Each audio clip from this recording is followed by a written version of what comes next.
On this episode, we shoot all the stuff and get all the things in 3 very different worlds. Or are they? It's all connected. All of it.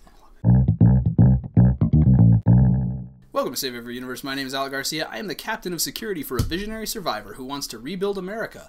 Or at least I was, until the train I was on was raided by those dastardly twins. Oh. It's a lob, dude. It's a lob. Yeah. Double Dragon. Yeah, that's it. Yeah. Yep. My name is Robbie. My brothers and I may have been blasted into the past, but I'm leading us forward to take down that can opener of a ninja. That's Double Dragon. Double Dragon. Okay. Dude, we're the same character this week. Who were you last week? I was the Guardian from Destiny. Yeah, okay. He has a really rich You were title. the son of the Traveler, a.k.a. Cade 6. Yeah. It kind of bugs me, like, in all the BioWare games, Yeah. this will be a good preview of where I'm going to go, just bitch about Destiny. All the BioWare games, like, when they refer to past heroes, it's like the Grey Warden or the champion of, what's Hawk? The champion of Kirkwood or Kirk. You get some Kirkwall? sort of title Kirkwall, from yeah. your And accomplishments. so when you refer to that hero, Yeah. you hear other people refer to him, even though he was your character, they're like, the Grey Warden, you're like, I know who they're talking about. I actually don't know what to call the Guardian. Yeah, your description in last episode was like a more like grand, because it's their whole thing is like become legend or whatever, but it's like you don't really get any of these like legendary titles like some people in the lore do, right? Like the lone gunslinger or whatever and all that stuff. Other people Yeah. who didn't pay any money for this game. Well, don't feel bad. Lord Saladin doesn't know what to call you either. He did, yeah. They called you Young Wolf for a little bit, but they forgot. He forgot. Yeah. Cade liked to call you his favorite Guardian. Yeah. That was Doesn't Shaxi Poo call you something? He says like you're my favorite, Kirk, but don't tell anybody. yeah. Oh. It's a secret legend. Secret legend. Shax's secret legend. That's a good Valentine. Yeah. And the helmets. And the Zavala helmets calls stayed you on. Guardian. I think that's about as specific as it gets. Yeah. Guardian. With us, as you've heard Last already, time is Alec. I He's going to share with you the character he was. I was last the week. main character from the Division 2. Oh, so we had the Guardian and the agent. Wow, we set this up so beautifully, dude. Did you not mean to do that? No. Oh, I meant to do that. That was. Yeah. I feel Well like done. I Don't be so just. surprised. I just was playing the beta, and I was like, oh, yeah, that's kind of cool. They make a big sheriff deal at the beginning of the beta. Anyway, yes, we have a special I guest. feel like I've just been witness to some sort of transcendent moment here where you guys were. God help you if you I weren't know, right? a freelancer from Anthem last week. Man. Tony's with us. Yes, I'm Tony's with here. us. I'm here. You know, because it's not enough that I, set up the video cameras and set up the microphones and record everything and then edit everything. I might as well be in the show too. Yeah. Yay! Yep. And he's gonna slowly phase us out. We'll That's still right. get full My credit, but plan- you'll sit on both sides of the table. You'll do Take over. Actually, I have a character. I have. I actually wrote this down. So, I am some old general or something who has to take up arms yet again to defend some kind of republic and some kind of other something or other that's not even available for mass consumption yet. Shit. I don't know. There's a lot of pew pew pew and bad guys and something something republic, something something lightsaber, Star Wars, something something that's not even out yet. I don't want to spoil it, but you're every character Robbie's ever been. You are no, I'm every character you both of have us. been. Because that's why it's not been mass consumption. Mass consumption. He's our characters. I'm the amalgamation of your guys' weekly argument of, weren't you this? Weren't you that? That's not even out yet. No, Star Wars. So there you go. I just heard Republic over and over. Yeah, I that's literally all you heard heard. nothing else. So he's proving. Old General, Republic, And Jedi, and a or game that's Star not Wars, or available yet. lightsabers, or whatever the hell you said. Sounded just like Robbie's. But games that aren't available, Yeah, you do. not that a lot. available for mass consumption. Yeah, you do that. That's all you. Oh, okay. It's mostly German. You wouldn't understand. You wouldn't understand my Yeah. influences. Yeah. Why did we have Tony on again? Because today we're talking about it's like on Jurassic Park where the little raptors coming out of the egg struggling into existence. That's where loot shooters are at. And we're going to talk about that shit today. And Tony is kind of the grinding Sherpa master. You have been a Destiny fiend since D1 days, and you ran the Shattered Throne 84 times one week. And Division 1. Yeah, Division 1. Yep. Yeah, it's kind of become... Now, in the clan I'm in, there are other people who have taken up the mantle more than me. But yeah, I was kind of that guy that, I'm almost afraid to say put 2,000, almost 3,000 hours in D1. So, yeah, I got my money's worth. Yeah. Yeah. And then some. So, And you were the only person who's still playing Division 1. You kept being like, dude, you got to come back. I'll run you through all this Grind stuff. Lexington Center. Man, the end when everyone was gone was so good. And we'll talk more about that later. But there's I kind of... The Division to me was kind of like a point of pride because I got to where I could go into the dark zone alone and hold my own, and that was kind of cool. So. Well, let's go in the kind of the order of talking about the hot freshness, and we can save kind of like where is Destiny at right now for the back end. What did you guys think of? Let's start with Anthem. What did you guys think of the VIP demo and the open demo? I like that you called it the VIP demo. Look, we all know it wasn't a VIP demo. Yeah, that's that's the biggest problem. I didn't have a problem with the VIP demo itself. I'm all for developers doing demos, closed, open, betas, whatever you want to call them. Yeah. If they can do that, and if they have problems, that's fine. Especially if they can learn from them and fix them by launch, because that's what they're there for. Calling it VIP was the problem. They should have called it like closed, early access, preview, network stress test. Yeah. That's what it should have been. Yeah. Something like that. But not, hey, it's VIP, the game's all bright and shiny, come check it out. It wasn't that case. Yeah. I think they should have marketed it as because it was for people who had already bought the game, right? So I think they should have pushed it as like a heroes come and help us and put it on the fans to take ownership. Right? Because it's already for people who've already pre-ordered it. Yeah. Everyone's already a true believer at this point. And maybe if it was a VIP demo only for people who pre-ordered it, like they wouldn't have that problem. I think with all the friend passes, they overloaded the servers. That's true too. Yeah. But I think they could have put it in a way where they were... Yeah. So when they did the Old Republic... The language around it was the problem. Right. I agree. I remember the Old Republic's like closed betas and stuff they did. Yeah. They put it that way. Yeah. They were like, please come help us. Yeah. And then I got this like, I'm going to write notes. I'm going to help. I'm going to help BioWare. Yeah. And I took it very seriously. Well, the people who already pre-ordered have the high... Like, I did their full like half-hour-long surveys for both Anthem and the Division 2. Like, I want to help. Yeah. Yeah. So I think that was just bad marketing. Yeah. But overall, I think the gameplay was still phenomenal. Yeah, the game is beautiful. Game, dude, the first time you stood on that ledge and it could jump off and fly, that was awesome. Yeah. Flying. That was freaking awesome. I've missed flying since the betas. Yeah. Like in every game I've now played, I'm like, God, I wish I could just take the fuck off. Just see ya! Like, it was so nice to be in a Firefly and be like, nope. And leave. Like, I'm out. And just take off and then or kind of circle back. Yeah, circle the battlefield and kind of pepper in some shots. And then come back in. Yeah, it was awesome. Yeah, it was good stuff. I've never played engaged in combat like that in that way. It was different. It was new. Yeah, it didn't feel like anything I'd ever played. That three-dimensional space. I remember they were saying that in the trailers, but experiencing it really... Verticality. That's the word everybody is using. Verticality. Verticality is breathtaking. Yeah. Which is funny because we're talking about Anthem today, and today's the official launch for the early access origin. The VIP users. And, the VIP people. The people who give $5 a month. Yeah. But if you buy the PC guys, Legion of Dawn edition, so they're all going to break it in a week early for us, so it'll be flawless. It'll be nice and warmed up on the 22nd. Hopefully the servers are all fixed by next week. Yeah. Okay, Division 2. What initial impressions on that? You know what? I'll start with this. So Division 2, and I think I mentioned this to you kind of offline or whatever. Honestly, I wasn't even thinking about it. As much as I played Division 1. Yeah, I've been like a lone voice in the wilderness for like the last 3 months. Division 2. I saw some things. I was like, whatever. Okay, I know I'll pick it up. But I wasn't like, ooh, Anthem, excited about it. Which surprised me about you because you were so into to Div 1. Yeah, I'm so flip-floppy. But when we got into the game and I started running around, it was kind of like going home again with all these home improvements that someone did while you were away. It's like, oh, look at my new house. Holy crap. Oh, dude. I came out of there extremely excited. Yeah. Extremely excited. Yeah. So, yeah. Yeah, I would agree with that. More so than Anthem. And I think with Anthem in particular, I came away from it like I'm really excited for the story. I was like I don't want to overplay it. I'm excited for it to come out, but I didn't feel like this itch to like really grind on the demos. Yeah. But with the Division 2, like I wanted to just like keep going and playing, and I didn't care that I was going to lose everything. Like it got the hooks in me a little bit. I tell you I was what, surprised by that. It was a little sad with both of them. Yeah.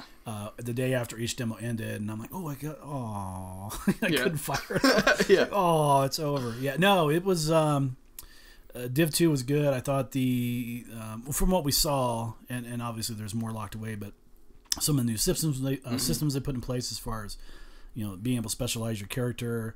There were a lot of, like when you played the high end mission, it actually opened up a lot of things. So you had. So before, you could put mods on your weapons and things like that, but now there's like an overall gear slot mod that you just put in that slot and it affects all your gear. Yeah. And between that and the base building and the what they call them, not the communities, but the outposts. The outposts. It's so deep. There's you can already see that there's gonna be a lot more to end game. Even just the little smattering that they gave us. I felt a little overwhelmed by all of it. Yeah. I mean, it was good. So we'll hold your hand. It's okay. We've been playing a lot of. That's actually what I thought. I was like, I need Tony to get in here, play the shit out of it, so I can get on and go. What the fuck's going on? I kind of remember that before. Gear it happened in Div 1 too. In fact, that's what it reminded reminded me of coming back to Division 1 after not playing it for like 9 months. After the 1.8 patch, really is when we came back. Yeah. And then I was like, what the hell is going on? Because I had bought the deluxe season. I had all the content. Yeah. I had no idea what was going on. And Tony was like, well, you got to get this. You got to go here. And now you have a weekly thing. Have you done that how yet? How do you find the underground thing versus it was super confusing. They added a ton of stuff. So I felt a little overwhelmed. Yeah. I did not feel the grindiness that you guys did. I didn't really miss it. In fact, I think I stopped playing Saturday. Which is like, cool. Well, seeing how you two were super enthusiastic, I was like, well, guess I'm playing this game. Yeah, we had a good time though going in the Dark Zone and stuff. It was I enjoyed the Dark Zone like significantly more than I expected to. And I mean this in a good way. There was parts of it that made me think of Wildlands, like fondly. Yes. I was like, man, we hadn't played. That's happened between, right? We played Division 1, then we played Wildlands. Now Div 2? Yeah. So I don't know if there's something more I appreciate or if they've tweaked some things I couldn't quite put my finger on it. Maybe it's that the enemies aren't as spongy, like the way they... In Wildlands, they're not spongy. It's that's like, right. You just pop them and it rewards accuracy. Yeah, and it allows you to flank a little bit more and communicate with each other the way it does in Wildlands. That's the closest I can get to putting my finger on it. That could be it. Yeah. But rather than like the team perching up and everyone unloading on one bullet sponge or whatever. Yeah, they definitely... I mean, there was a part to it that wasn't active, but it was in the menu controls where you could actually do a tactical countdown. So you get everything in place and hit the button, hit the D-pad up, and it would do a countdown and you all attack. But yeah, it did remind me of Wildlands a little bit because some enemies were bullet spongy, but they had a purpose this time. So like the big guys from D1, the big heavy machine guys, they're coming out at you with like a t-shirt on and some blue jeans and some knee pads. These guys have like full body armor on, and you can actually knock the armor off. Yeah, the guys that are like helmet, you can pop like spongier. There's like a reason built into the world, and that was satisfying. Yeah, to pop off a piece of parts, and then and if you pop off the helmet and then headshot, he goes down. Which is cool. Yeah, it was really cool. Even though the rest of his armor's up, his head is exposed and you can wipe him Did you guys have any of like the problems that people were talking about, like clipping and? I only had clipping one time, and it was where I was up in a building and I was near the edge, and when I was coming down, I turned. It actually, it was in that one place where you and I did that. We were doing a control point. Did you have it at the same time? Yeah. So it was up, but it was like half the building just kind of disappeared, and I could see out, and then it popped back in. I didn't really. In both betas, I never really experienced a lot of problems. Yeah, I saw some stuff online for the Division 2, and people were calling it like Fallout 76 Light and stuff like that. That is extreme. I don't do that. I saw like a couple where the clipping was bad, or they couldn't go through like a door, and you had to like go next to the door, and you could go through the wall where stuff was like out of sync or whatever. But I had like one clipping thing one time, and that was it. Overall, it was like a very smooth. It had some of the disconnect issues, but like it was quick getting back in, and it was pretty seamless rejoining your friends. And for a beta, I thought it was very smooth. As far as like the way things moved on the field too, I would say I have more issues today in Destiny than like the way units like they do kind of rubber band and jerk around and like float backwards. They still do that today in Destiny 2 in the raid, right? Yeah. I got way. That's true. I didn't really experience that in Division 2. I didn't play as much as you guys did, but it actually went really smoothly. Some of that, it's kind of funny. I just want to go back to Anthem for a second. So during that first private beta, we had the infinite loading screen, and they actually came out and said, oh, hey, we're aware of it. It's a real easy fix. It'll be fixed by next time around the following weekend. Which was so nice. Which it came out. Yeah. I've been frustrated by the Bungie thing where like they just don't talk about it for 2 weeks. We're aware of an issue. Yeah, we're aware of an issue. Period. It's super easy. Here, we'll do it. But then in the next week for the Anthem, there was another issue where you'd be fighting, in free play, you'd be fighting just the random enemies, and they would just disappear. They would just despawn. And they came back and said, "Oh, we're aware of that. That's an easy fix. We'll fix that." And so, those were the only things that I had happen. I mean, then some like mild network issues getting DC'd here and there, but it's a beta. It's going to happen. So one thing I thought was kind of weird, and I think I'm going to have to adjust to this, especially if we end up going back and forth between Anthem and Division 2. So in Division 2, the cooldowns are pretty big. Yeah. The gunplay is tight. It's all about like being a good shot, moving tactically. Mm-hmm. In Anthem, it's almost the opposite. Your guns are what you use briefly in between cooldowns, right? You're just doing blast, boom, boom, boom. And it was kind of hard for me to go back and forth. Like, I would run in and pop all my abilities in Division and be like, let's go, bitches! And then run out. Yeah. Oh, shit, and throw a turret, blind flyer over. And then I'm like, oh, God, I've put myself in a really bad position. Why did I blow all my abilities? Yeah. And then, like, more enemies are coming, and my shit's, like, not even halfway recharged. I'm like, I shouldn't have Alec done and I this. are standing back in cover laughing at you the entire time. I've got, like, a shotgun. I had to position my turret. You can throw those. I didn't know you could throw those. I didn't know you could... Yeah. That was great. I thought you had to run up, plant it, and run back. Yeah, and you guys were like, what the hell are you doing? That was a good moment. I was playing it like I was a Colossus, right? Yeah. I was like, let's go. Where's my shield? Yeah. Come on. And I could not do that in Division I think that's 2. a good point, though. And if we want to move into kind of like compare contrast, like that's it. They're opposites. Like Division 2 and Anthem are almost opposites in every way. You're on the ground, moving from cover to cover, and it's very highly gun focused, highly tactical. And the guns are good, though. I mean, the guns are really good in Division 2. They feel significantly better than Div 1. But but in Anthem, it's completely ability heavy, and it's up in the air, and you're flying around, and it's fast movement, and it's evasion and mobility, and they are almost opposites in almost every way. Yeah. The combos are something like there's good builds that look like they balance each other in Division 2, but actually getting like elemental combos in Anthem it seems like a really big part of being successful, right? Yeah. So like the way you communicate is more in Division 2, it's like positional. Right. I'm going here to flank, you stay back here, I'll cover you. Yeah. In Anthem it's like I'm popping lightning or I'm going to freeze. 3, 2, 1 or whatever. Yeah. It's like even the way you communicate is so different. Right. And because of that spatial difference, like Tony's pop freezing shit while I'm flying through the air ready to pummel. That was probably one of the coolest moments. That was really cool. So what happened was that we were doing free play and Robbie was trying out the Storm, right? Because you had been playing. I was a Colossus. No, because I was doing my big melees. Were you? I thought you were Storm. I was punching everything. He was punching everything. So I'm running around as an interceptor, and during the VIP beta, I didn't really understand how the whole combo. VIP demo. VIP beta, whatever. It didn't really click to me with the combos and the elemental stuff. And then I saw some videos about it. And then when the open came, I was like, cool, I'm really going to focus on that. So we're playing, and he's doing his Colossus Titan thing. And I had made sure that I had equipped my interceptor with the ability to do something like that, to prime something. Yeah, that's the language that's around it, and I didn't realize that until after it was over, because I was trying to play it like a shooter, but priming and detonating. Right. Yeah. So I had these throwing stars that were ice that were primed, so I could prime, and then as an interceptor, you grab the ore and you could run next to things and also freeze them. So I'm not even aware of what he's doing. I just see a gaggle of dudes, and I'm like, throw my star, and right as the star hits, they all freeze. He comes just barreling out of the sky, wham, like a freaking meteor, and they're all just obliterated. Oh yeah, my screen was like all yellow letters. It was all combo, and everything just exploded. And I was like, yeah, that was so. And that's kind of the experience that you're gonna have with that game, because, like you alluded to, it's about your abilities, it's about your suit, it's about you yourself being powerful. And I think the great thing, people were kind of talking when Anthem was ramping up and getting ready for the betas and stuff, and the Division 2 was starting to advertise things. It was like, well, how can these guys coexist? I think very well, because they are so different. Yeah, I plan to use them as palate cleansers for each game. I play both and try not to grind one too much. And I we'll get into this, I guess, a little bit more later, but no game's gonna fix all the dry spells, you know what I mean? So it's gonna, I plan on using them the same way, like moving from one game to the other as content is released, and kind of staggering them out and enjoying them separately in their own right. Because I think it is hard, if not impossible, even though they're all technically loot shooters, it's really pretty darn close to impossible to actually compare them side by side as like apples to apples.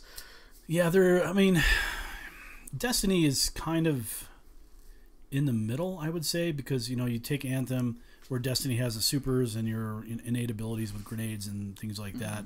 Anthem has taken that model and moved it more this way, and then Destiny has really good tight gun mechanics and that kind of thing. And they've been trying to promote shooting from cover, shooting while you're kneeling, with some of their perks and stuff. And the Division is really far this way, right? So you kind of Division does.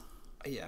You kind of have one of each. I know I'm a little anti-Destiny right now, but I kind of feel like in some ways, like Anthem is choosing what they want to do better than Destiny, right? And running with it, and Division is doing the same thing. They're like, even the Destiny to Anthem conversation though, like I actually have a hard time comparing them. Anytime I like playing it, and then anytime I'm like watching footage of it, it reminds me so much more of Diablo than it does of Destiny, with the focus on abilities and the ability to combo, and the focus they're putting on dungeons and being able to scale difficulty rather than trying to just release lots and lots of content that's at one flat level that you feel kind of capped at when you hit max power.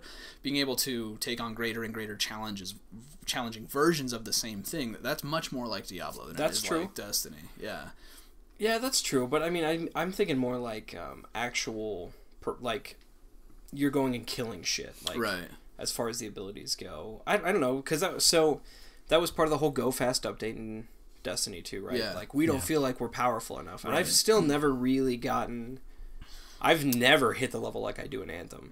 Like as a level 2 freelancer in Anthem, like I feel way more badass than my fully maxed out Titan, you know, which is a little ridiculous. The only thing that for me in Destiny that does that kind of feeling is the Void Bow for the Hunter, because I can tether a bunch of things and kill them all pretty quickly. But I think but I think that's one of the other things I want to talk about was like customization. Like as a hunter, there's like one thing that the hunter can do that gives you that sort of thing, right? And typically there's like one or two loadouts, like there's a handful of guns. And even then, the loadouts are use very this for maximum to each other, DPS, and it's like the same set. Whereas with Anthem, it does give you more customization, and it gives you not just customization like in the colors and all that shit, but like it gives you more power to choose how you want to play. Like you can use two people can be using the same javelins, and by determining your loadout, you can be equally powerful for totally different reasons and totally different play styles. It seems like Anthem's going to be better at that, even though Destiny boasts that they can do that. In actuality, they've never. It's always been if you don't have this gun, why even show up? Or why are you running that spec for this encounter? That's everyone uses the same gun in Gambit, or the same 2 or 3 guns in PvP. I've been really into the Missile Titan, the Lightning Missile Titan, because it's a lot of fun to play. But again and again, I'm like, well, I'm raiding. I guess I got to switch back to missile the Wish Dragon. That would be so sweet, right? Except I can't do that. So like, if we're gonna run the raid, well, we need everyone wants melting point. Like they've made the Titan melting point so integral to so many strategies. It's kind of like just the modern version of Gallahorn. Like there's just these things that must have this. You must have this. Why? Because it kind of sucks if you don't. And if you don't do it, the other team's going to do it. Like in Gambit, I have to melting point the final boss. And if I don't, I'm going to lose. Because they're going to definitely do it. And it puts me in this corner. It's in that way, it is more of a cooperative shooter than it is like a dungeon crawler RPG. That's true, which is more to me a little bit more what Anthem is. Anthem leans a little bit more in that direction. More, I think that's Destiny true. Is like a cooperative shooter. But it's just frustrating because they don't present themselves that way. They've given me all these other guns and other tools, but if I use them, I'm very stupid. You know what I mean? Like that's crap. That's just I have my. Or you have a gun that you love and it gets nerfed because it was too OP in PvP, and now you're screwed. And that's actually a big thing. As launch for Anthem's been coming up, they've been answering a lot of questions on Twitter and things like that. And one of the people asked them about adding a PvP element. There's been almost like this little minority voice outcry, like if you can't, but if you don't add PvP, cool, there will be no end game. Mech suits against mech suits. But what they said is that the lack of a PvP element actually helped them create more individualized classes, the Interceptor, the Storm, stuff like that, because they balance that individual suit's abilities against the open world, and you don't have to worry about making sure that this little tiny guy that's quick and fast can fight this bigger guy, and most times it'll be a 50-50, and that's what Destiny has to contend with. That's why the hunter in Destiny is supposed to be fast. So half the time we're running in a raid, you're running just as fast as me. And you're this big lumbering dude. It's like, come on. Which they have to do for PvP. They have to do for PvP. And that's really, I think, kind of that's Destiny's, the thing I'm most excited about with Anthem is that they're going to be able to make this amazing, it's more specialized PvE experience without trying to balance 2 worlds in the same sandbox. And I think that's part of what Destiny's problem is that they don't know who they are and what they want to be fully. And they have different teams doing different things, and then they have to balance all that against PvP. when they should probably just simplify PvP and just have generic weapons and that kind of stuff, and just let it be more of a player-on-player fun. And to some degree, I feel like you have to give the nod to Destiny, because they are sort of the giant that these people are now standing on their shoulders a little bit. I'm excited that they have a bunch of good competition now, or 2 good competitors. Yeah, but. Destiny had to pioneer a lot. They did, and absolutely. if you played Vanilla D1, like they didn't know what the hell they were doing, and then have just been figuring it out as they went away. They paved a lot of road though for these other loot shooters that are now coming up. Well, I know that he likes to give you a hard time for being Destiny's best boy. Bungie's best boy, yeah. But you're nowhere in the neighborhood as me. I know. And Destiny, I mean, I've spent more time in Destiny, like I said, than I care to admit, so I feel like I have the right to criticize. And probably the biggest disappointment for me is, as much as I love the game and I love playing with my friends, and that's really the point of the end game is to play with your friends. It's where they kind of just let things fall through the cracks, even after all this time. It's like they haven't learned, and they really need to just be like, we need to make a decision and go down this path a little further. And I just wish they would do that. Yeah. So what do you think the future of these things looks like? We can start with Destiny. Well, do you think these new patches and the new content and all these seasonal releases, are they going to be fresh and have enough content to... I think that we need to get over this whole end game thing. It really irritates me, because, and I've been guilty of it, but I've been doing a lot of gamer soul searching lately. Me too, man. Me too. And it occurs to me, because what Skill Up came out with, like all I don't know if Anthem's a day one buy because of the end game. It's always end game. We have become whiny little bitches about end game. Like, these developers are supposed to put out one game and make it playable for a year or something like that. When has that ever been the case? I mean, D1 came out and they had raids which were difficult and they were exciting, and it was new. It was a new thing. So people played it for a long time. And then the second raid came out, and if you wanted to move up, it was difficult at the time. And so you end up playing a lot. And if you're in a clan, I help people get through it and things like that. But it's just gotten to the point where it's getting ridiculous. I mean, we should be able to get a game for $60, play it like we would any other game, like a story game, Last of Us, whatever the case may be. Yeah. Right. And when we finish it, we get to a point where the content's dried up. It should be okay to put it down and walk away and play something else. Right. Right. The developer should be okay with their fan base walking away. Right. And then giving them good reasons over time to return. Yeah, exactly. Produce good content, and they will come back. Yeah. This whole thing of we have to be able to play it for a year straight. I must be able to play it 6 hours a day, 7 days a week, and you must provide content for me. It's like especially for $60. Yeah. But I'm not going to pay a monthly subscription. Yeah. And the fact that you're selling cosmetically ridiculous. Microtransactions. Fuck you. Like, dude, take it easy. Whiny bitches, man. And like I said, I've been guilty of it, but I am really trying to get out of that. So the future for me, I'm hopeful that Anthem will come out, and they've got that little roadmap of things that'll be released. We'll be able to do that. I'm really try really hard not to barrel through things and grind it like I do. 12-step program. But I'm going to use other games to step away and do other things and not feel so bound to play them and then complain. You grind so hard, you get to the end, and it's like, well, I have nothing to do. It's kind of like me and you. You stepped away for a while. Yeah. And you come back and you're still, Destiny is great. And I'm like, yeah, okay, I don't really have that much desire to play it because I've done all this stuff. Yeah. And I'm just waiting for something else. Yeah. And then when the new thing comes out, I'll go play it. And that's why you call me Bungie's best boys, because I naturally just play at that pace. Like, I'll burn hard on Destiny for a couple of weeks, and then I'm like, cool, I'm going to go pick up some of the indie stuff I didn't play last year, or I'm going to go into my backlog, stuff that's been sitting in my library that I bought and never touched. I'm going to go play some of that stuff, and then I come back, I'm like, oh yeah, there's these 3 quests I didn't do in Destiny ever. I'll do those for the next couple of weeks.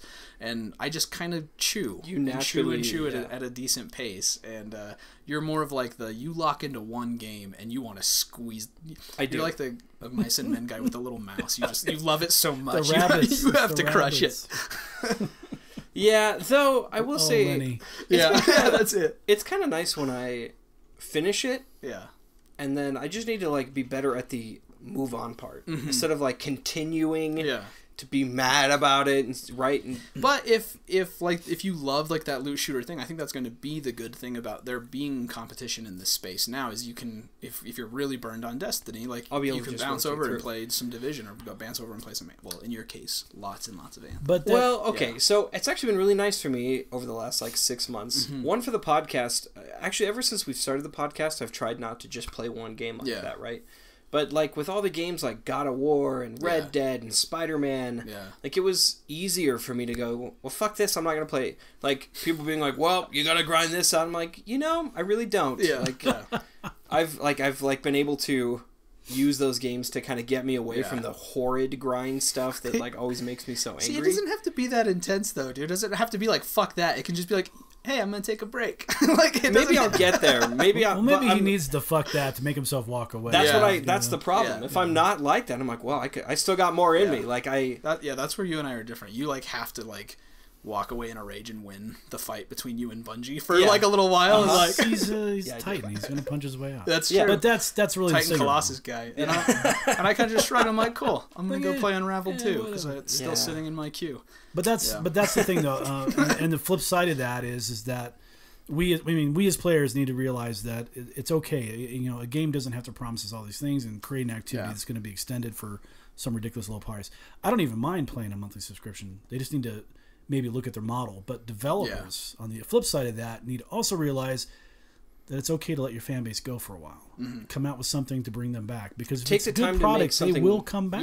Yeah. Take the time to make something good instead of just shitting out these little dinky... That's the worst part. There's a trust and a faith that I think people can feel between developer and player when they have that confidence of like, we're working on something awesome. It'll be out in a little bit. In the meantime, and right now we're just dungeons and screaming whatever. At each other, So I will say I agree in that, and I'm not really worried about Anthem or Division or like, I need the sustainable end game. It'll be fun.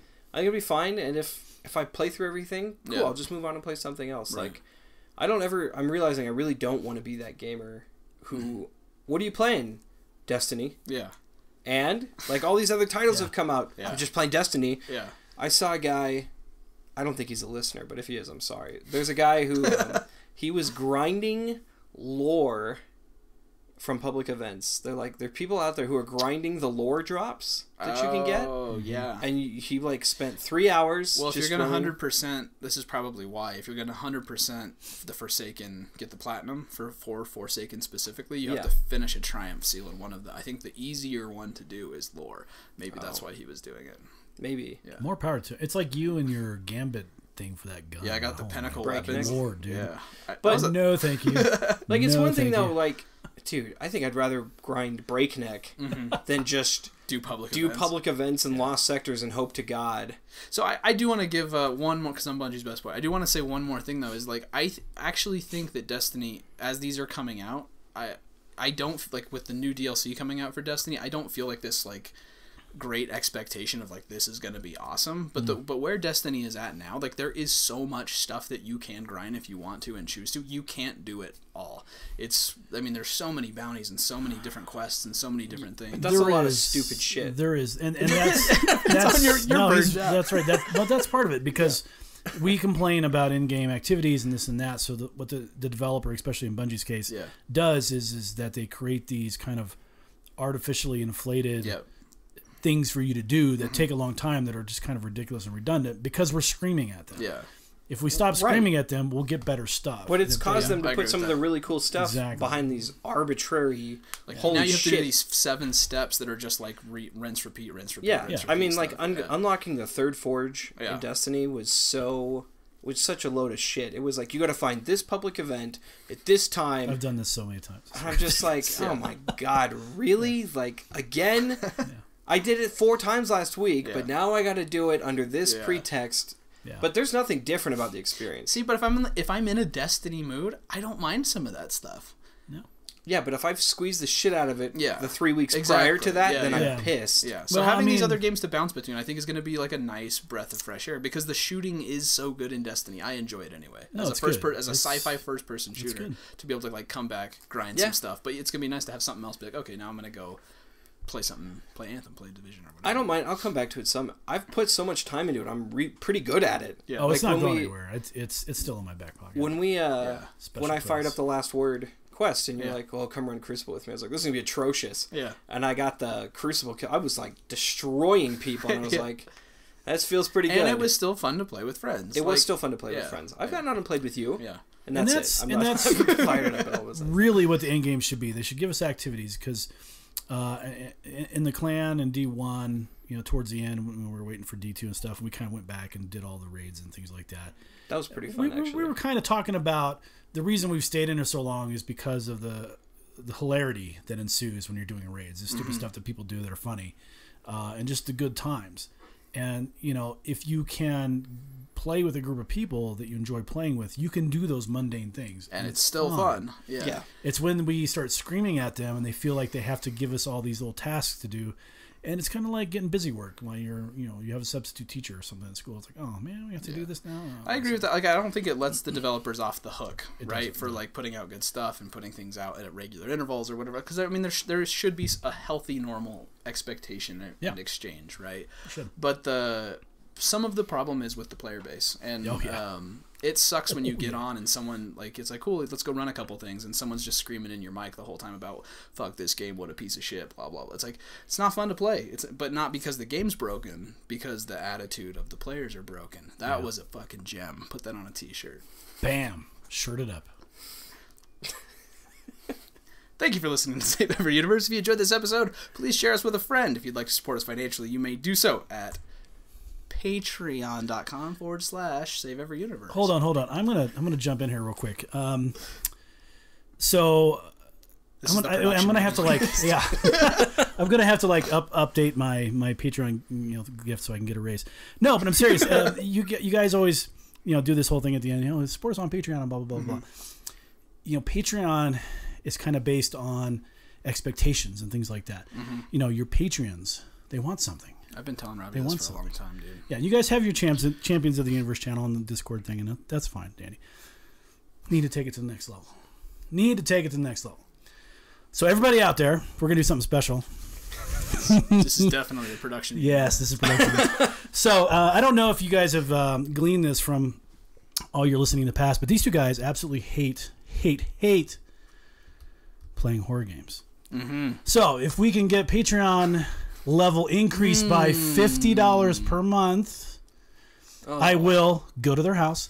I will chloroform them. I will take them to an undisclosed location where I will bind them in a chair, pry open their eyeballs like it's Clockwork Orange, and we will live stream them peeing their pants, playing whatever horror game you guys decide. Ooh. It is the first annual Save Every Universe Alec and Robbie pee their pants telethon. Let's do it. Let's get it going. Hey, first of all, it should be Robbie. Second of all, it should be the Alec and Robbie. It should be the one with the little girl in the house where you walk around in the dark, empty house, and then this evil witch girl We'll do whatever they want to do. Wow, I can't. You're gonna spring that on us? Yeah, just like this. Boom. Right, I'm game. Fine. Sprung. Fine. I'm only game because we're not gonna back down in a live recording. Yeah. You're playing on $50. That's gonna be rough. Damn. So but then I get $50. So. Is that how that works? So the other thing is, we are going to transition soon, I believe. We should probably have these meetings before we're recording. Aren't we transitioning to Anchor? Yeah, we still need to talk about that. You know what, Tony, you need to cut this. I thought we were going to talk about it on this episode. Oh yeah. Follow us anywhere but on Podbean. If you follow us on Podbean, follow us somewhere else is the punchline, because we might switch. I think we're going to be hosting switching providers. Yeah. Probably. That's the punchline. We'll have a meeting. We'll tell you how it goes. We'll be iTunes, Spotify, Android, any of the other ones. Do not follow us. Can we say that? Is Podbean listening? Are you listening, If you're listening, Podbean, cover your ears. You guys really need to pimp the YouTube address. Oh, yeah. Yeah. Like YouTube.com. If you go to YouTube.com. / see their beautiful faces. Come see my ugly mug. 527. Yes. 38. It's one of those really long ones. Do we have the short one? It's probably youtube.com / Save Every Universe. Go give us a follow, a subscribe. Or just search. There's a search feature. Yeah, search for us. Yeah. Did we cover all the things? I don't know, Tony. Did we cover all the things? Next week's I was show, asking him.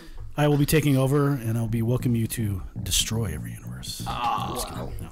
That's all you guys. You guys are great. We're just the talent. We'll be in our trailers.